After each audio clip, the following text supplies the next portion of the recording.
মৰমৰ ছাত্ৰ-ছাত্ৰীসকল, আজি আমি সাংশ্লেষিক আহৰ বিষয়ে আলোচনা কৰিম। তোমালোকে চাৰিওফালে বিভিন্ন পোছাক দেখা পোৱা আৰু আমি নিজেও গৰম বা ঠাণ্ডা দিনত বেলেগ বেলেগ ধৰণৰ কাপোৰ পৰিধান কৰোঁ। আনহাতে আমি এনে কিছুমান বেগ বা অন্য সামগ্ৰীও ব্যৱহাৰ কৰোঁ, যিবিলাক বহুতৰে উৎস হৈছে প্ৰাকৃতিক আহ। তোমালোকে মৰাপাট, কপাহ বা কপাহৰ পৰা নিৰ্মিত বিভিন্ন সাজ-পোছাক বা সামগ্ৰী, আনহাতে ঊণৰ পৰা প্ৰস্তুত কৰা ছুৱেটাৰ, টুপি এইবিলাকৰ বিষয়ে আমি পাইছোঁ। এইবিলাক হৈছে প্ৰাকৃতিক আহ আৰু প্ৰাকৃতিক আহবিলাক উদ্ভিদ আৰু প্ৰাণীৰ পৰা পোৱা যায়। আজি কিন্তু পাঠত আমি প্ৰাকৃতিক আহৰ বিষয়ে আলোচনা নকৰোঁ। আমি এনে কিছুমান আহৰ বিষয়ে আলোচনা কৰিম, যিবিলাক মানুহে প্ৰস্তুত কৰা, আৰু মানুহে প্ৰস্তুত কৰা এনে আহবিলাকক কোৱা হয় সাংশ্লেষিক আহ বা কৃত্ৰিম আহ। এই সাংশ্লেষিক আহবোৰনো প্ৰকৃততে কি হয়, তাক এটা উদাহৰণৰ সহায়ত বুজাই দিছোঁ। তোমালোকে নিশ্চয় ডিঙিত পিন্ধা এনেধৰণৰ মণি দেখিছা। এইডাল কিহেদি বনোৱা হয়? এনেধৰণৰ কিছুমান সৰু সৰু মণিৰ সমষ্টিৰ দ্বাৰা বনোৱা হয়। আমি এটা এটা এনেধৰণৰ মণি গাঁঠি এডাল ডাঙৰ ডিঙিৰ হাৰ প্ৰস্তুত কৰোঁ। ঠিক একেদৰে ইয়াত তোমালোকে মন কৰা, এইডাল চেইন বা শিকলি হয়। শিকলিবিলাকতো বহুত সৰু সৰু গোট বা অংশ থাকে। ঠিক একেদৰে কৃত্ৰিম আহবিলাকো একেলগে লগ লগোৱা সৰু সৰু গোটৰ এটা শৃংখল হয়, আৰু এই সৰু সৰু গোটবোৰ প্ৰকৃততে এটা ৰাসায়নিক পদাৰ্থ। এনেধৰণৰ সৰু সৰু গোট লগ লাগি প্ৰস্তুত কৰা ডাঙৰ গোটক পলিমাৰ বা বহুযোগী বুলি কোৱা হয়। পলিমাৰ শব্দটো অৰ্থ মই কৈ দিছোঁ। পলি মানে হৈছে বহুত আৰু মাৰ মানে হৈছে অংশ। তোমালোকে প্ৰকৃতিতো এনেধৰণৰ বহুত বহুযোগী দেখা পাবা। উদাহৰণস্বৰূপে আমি দেখা পোৱা মকৰাৰ জালখন, ইও এটা বহুযোগী হয়। ঠিক তেনেদৰে কপাহো এবিধ বহুযোগী, যাক চেলুলজ বুলি কোৱা হয়। বহুসংখ্যক গ্লুক'জ গোটৰ দ্বাৰা এনেধৰণৰ চেলুলজ গঠন হয়। এতিয়া আমি সাংশ্লেষিক আহৰ বিভিন্ন প্ৰকাৰৰ বিষয়ে আলোচনা কৰিম। তাৰ প্ৰথম ভাগটো হৈছে ৰেয়ন। ৰেয়ন কি হয় জনাৰ আগতে আমি পাটৰ বিষয়ে জানো আহা। পাট আৱিষ্কাৰৰ এটা বহুত ইণ্টাৰেষ্টিং কাহিনী আছে। পাট বা ৰেচমৰ আৱিষ্কাৰৰ সঠিক সময় জনা নাই যদিও চীনৰ কিংবদন্তি মতে চীনৰ সম্ৰাট হুৱাংটিয়ে সম্ৰাজ্ঞী চি লুংচিক তেওঁলোকৰ উদ্যানত থকা নুনি গছৰ পাতবোৰৰ ক্ষতি হোৱাৰ কাৰণটো অনুসন্ধান কৰিবলৈ কৈছিল। সম্ৰাজ্ঞীয়ে বগা পলু কিছুমানে পাতবোৰ খাই থকা দেখিলে, আৰু পলুবিলাকে সিহঁতৰ চাৰিওফালে উজ্জ্বল লেটা বনাই থকাও দেখিলে। তেওঁ বাগিচালৈ যাওঁতে চাহ খাইছিল।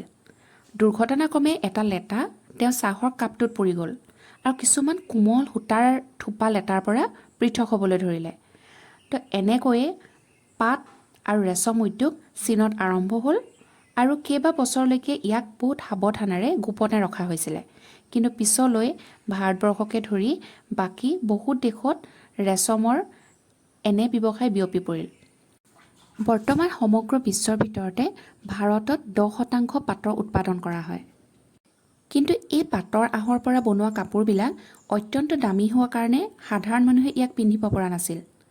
সেইকাৰণে 19 শতিকাৰ শেষৰ ফালে বিজ্ঞানীসকলে পাটৰ নিচিনা একেই গুণাগুণ থকা এবিধ আহ প্ৰস্তুত কৰিলে।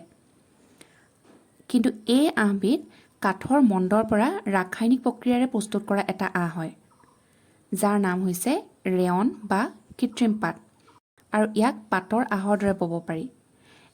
ইয়াত বিভিন্ন ধৰণৰ ৰঙো বোলাব পাৰি, আৰু ৰেয়নৰ লগত কপাহ মিশ্ৰিত কৰি বিচনা চাদৰ বা ঊণ মিশ্ৰিত কৰি কাৰ্পেটো বনোৱা হয়।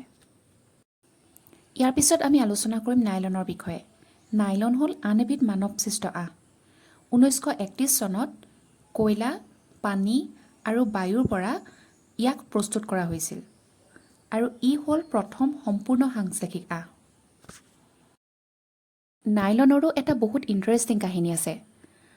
1939 চনত যেতিয়া দ্বিতীয় মহাযুদ্ধ হৈ আছিলে, সেই সময়ত নাইলন উৎপাদনৰ সৰ্বাধিক প্ৰয়োগ হৈছিল, আৰু তাৰ পৰা যিটো মহিলাৰ মোজা প্ৰস্তুত কৰা হৈছিল, এই মোজা পাবৰ কাৰণে ঘণ্টা ঘণ্টা ধৰি মহিলাসকল শাৰীত থিয় হৈ আছিল, যিটোক নাইলনৰ লগত জড়িত অশান্তি বুলি কোৱা হৈছিলে। তাৰ কাৰণে সামগ্ৰীবিধৰ কাৰণে ডাঙৰ এখন কলা বজাৰো বহিছিল। আৰু তোমালোকে ভাবি আচৰিত হ'বা, এটা দিনতে প্ৰায় 40 লাখলৈকে এনেধৰণৰ মোজা উৎপাদন আৰু বিক্ৰী হৈছিলে।